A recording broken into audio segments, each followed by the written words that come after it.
Welcome, friend, to Imaginings, Moments of Magic by Andrea Klassen-Koop. Taking you places you didn't know existed, but you've always wanted to go.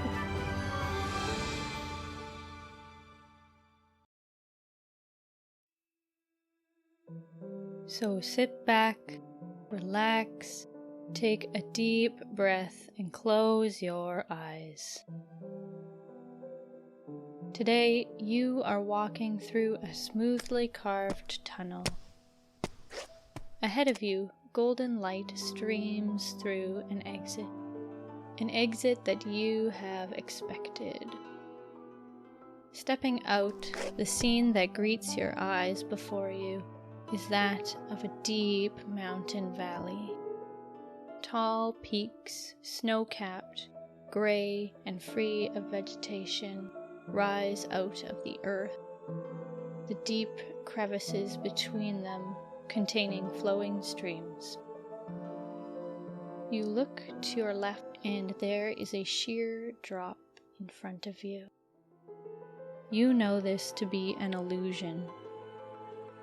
You step forward, your foot moving into nothingness, and though you do not see anything, your foot lands on hard ground. You take another step and another into nothingness.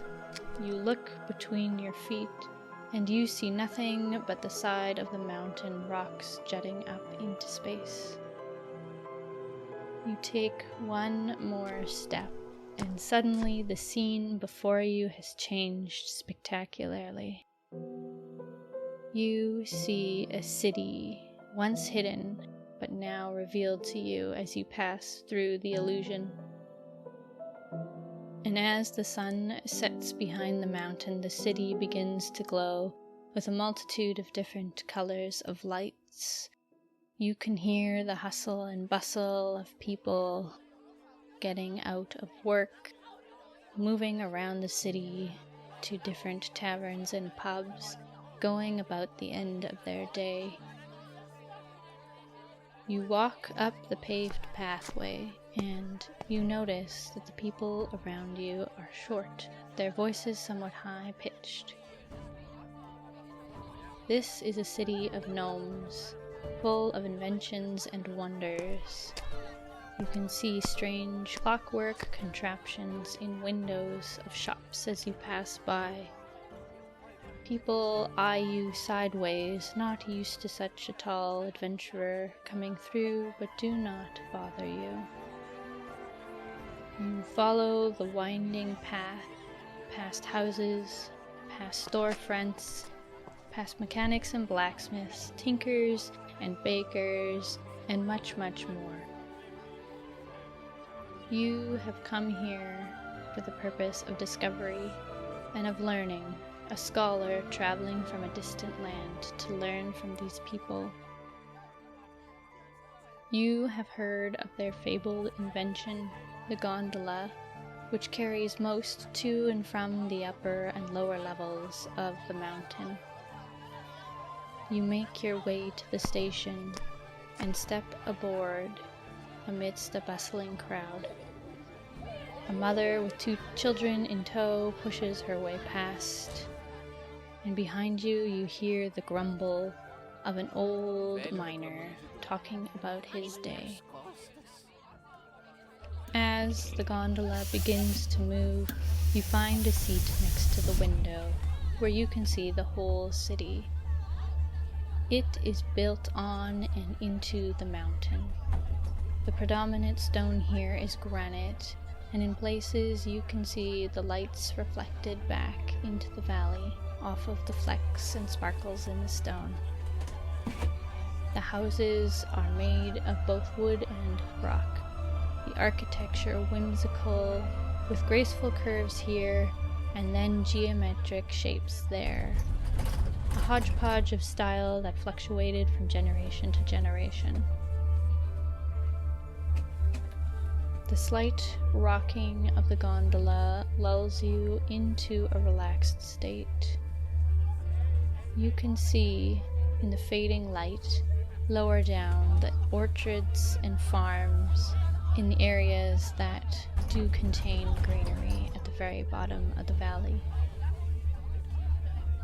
You can see pleasant and content faces making their way back home for the night. You can hear children screeching in the streets, dogs barking with joy as they follow the children in their play. In places you see wonders that you have yet to understand. Some workers wear interesting contraptions. Here you see a magnifier attached to a pair of glasses. There you see a set of goggles that seem to bend the light. One person does not have an arm, but rather a mechanical contraption that looks as if the tools may be switched and changed as needed. Someone wears a backpack that seems to lift them off the ground every few moments. For what reason, you cannot discern. You also see some individuals robed and looking somewhat fine. It appears that scholars are making their way back up after running errands. The reason you have come to this place is to learn and to grow, seeking knowledge and information. Within this city exists the Great Archives, famed the world over for holding the most comprehensive collection of information. The gondola reaches the top of the mountain, its destination, and shakes gently to a stop. Steam hisses from different pipes into clouds, and as they dissipate, people start to move off the gondola. Before you is a walled courtyard. The courtyard is built into the mountain with walls made of black and white granite, reaching up into the thin air of the high altitude. In the center of the courtyard is a fountain, abstract and beautiful, reflecting the gas lantern lights that hang from the iron hooks embedded in the stone. To the right and to the left of the fountain are tall doors, much taller than you would expect from such short folk, however. You know that to the right is the information you have been seeking.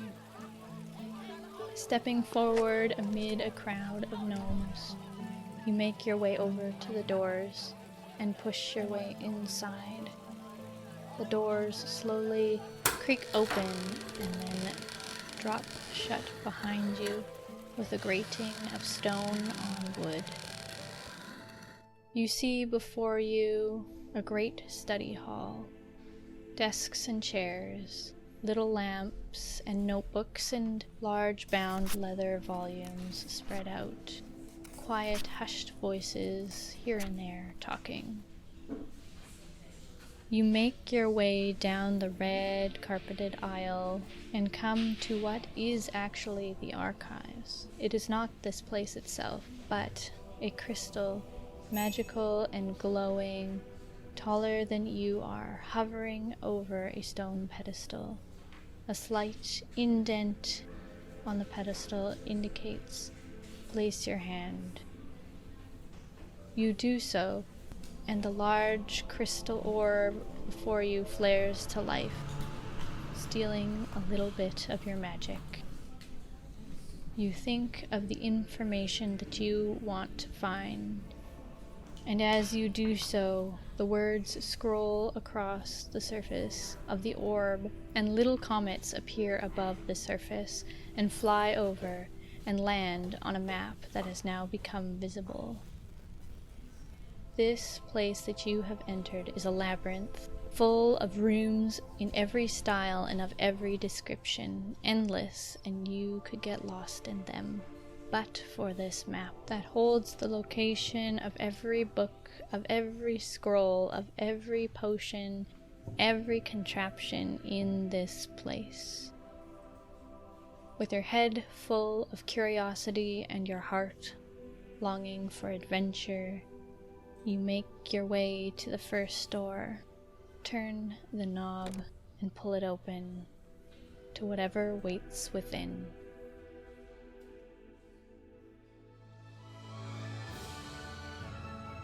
If you like what you heard and want to support, I am going to be releasing NFTs for each of my episodes. To find out more, head to imaginings.ca/discord.